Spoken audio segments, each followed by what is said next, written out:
안녕하십니까.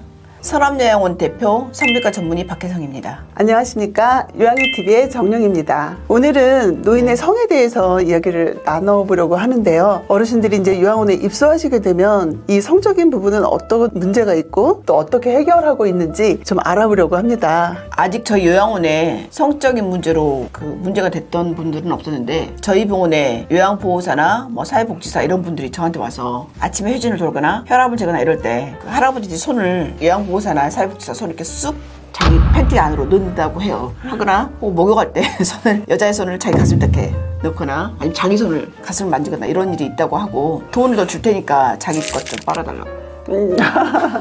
이런 분이 있다고 되게 곤란하다고 얘기를 하는데, 나이 같은 여성들은 실은 거기에 대해서 저한테 호소하는 분들이 많지 않는데, 나이가 드신 남성인데 성 파트너가 없거나 부인이 관심이 없거나 아니면 자기가 좀 이상한 자꾸 치매 비슷한 증상인데 자기도 의식하지 못한 사이에 어떤 그 증상이 나타나서 요양원에서 쫓겨나거나 가는 요양원마다 다 쫓겨나거나 이런 분들이 있다는 얘기를 들었습니다. 네, 노인의 성에 대해서 특히 남자 어르신들은 이 성적인 욕구에 대한 이렇게 해결이 필요한 것 같아요. 그래서 실제로 요양원에서는 어떤 문제가 있는지 우리 원장님과 하나하나 이야기를 나눠보도록 하겠습니다. 먼저 이런 경우 있어요. 부모님이 동시에 요양원에 입소하셔야 되는데 아버님은 당연히 한 방을 쓰겠다 그러는데 어머님이 거절하는 경우가 많이 있거든요. 생각보다 많아서 절반 이상이에요. 그래서 자녀분들은 이게 뭐지? 당연히 한 방 쓰셔야 되는 거 아니야? 이렇게 생각하시는데 아닌 거죠. 왜 그런 거예요? 근데 부인은 남편이 자기한테 성적으로 다가오는 게 싫은 거죠. 그렇죠. 그래서 실은 같은 방에 있으면 또 그렇게 요구할까봐. 그리고 어쨌든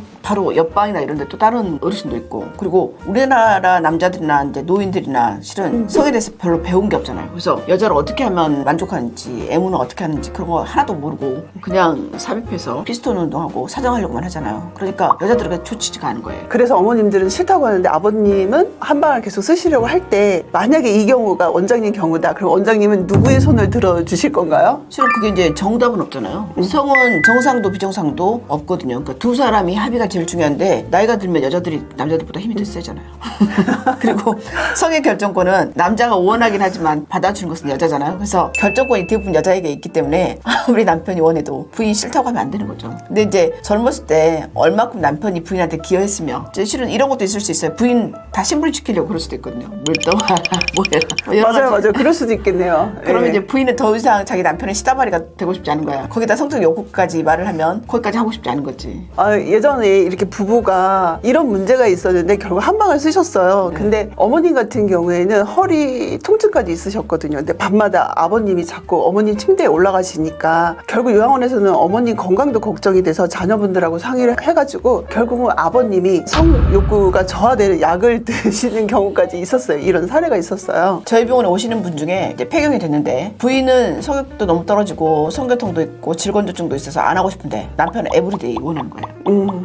그분이 어떻게 했으면 좋겠냐 그래서 남편을 다이어트 약을 먹이는 게 좋겠다. 그게 이제 우울증도 치료가 되면서 다이어트, 그러니까 성욕도 떨어뜨리는 약이 있거든요. SSRI 계통인데 그 약을 드시고 매일 하고 싶은 것이 일주일에 한 번 정도인데 그 정도는 본인이 하겠다 그래서 그렇게 하신 적도 있거든요. 그래서 그럴 때 병원에 가면 식욕처럼 성욕을 이렇게 조절해주는 약도 있긴 하고요. 가장 중요한 건 어쨌든 성은 두 사람이 합의해요. 근데 옛날 어르신들은 남편이 원하면 부인은 무조건 복종해야 된다고 생각하는데 21세기는 시대가 좀 바뀌었어요. 그래서 부인이 싫다고 하면 절대로 해줄 수가 없고 또 그게 부부간간도 있잖아요. 부부간간. 네. 만약에 부인이 원치 않은데 남편이 했다. 근데 부인이 그게 진짜 너무너무 싫다 그러면 경찰에 얘기하거나 아니면 요양원에 말하고 간간이라고 얘기하면 신고가 되거든요. 합의가 돼야죠. 네. 지금 이제 이야기에서도 요양원에 부부 침실을 쓰시는 분들은 부부 생활을 하고 있다라는 걸 대충은 시청자 여러분이 아실 것 같은데 실제로 요양원에서 이렇게 한 방을 쓰시는 부부분들은 부부 생활을 하고 계세요. 간혹. 네. 그래가지고 요양보호사 선생님들 눈에 띄기도 하고 하는데 남자 어르신들의 성적 욕구는 어떻게 해결하고 있을까? 자유행위를 하겠죠. 어쨌든 요양원이나 요양병원은 기본적으로 개인 사생활이 보장되기가 좀 어렵잖아요. 그렇죠. 요양원 원장님이나 아니면 요양보호사들이 그런 기미가 보이면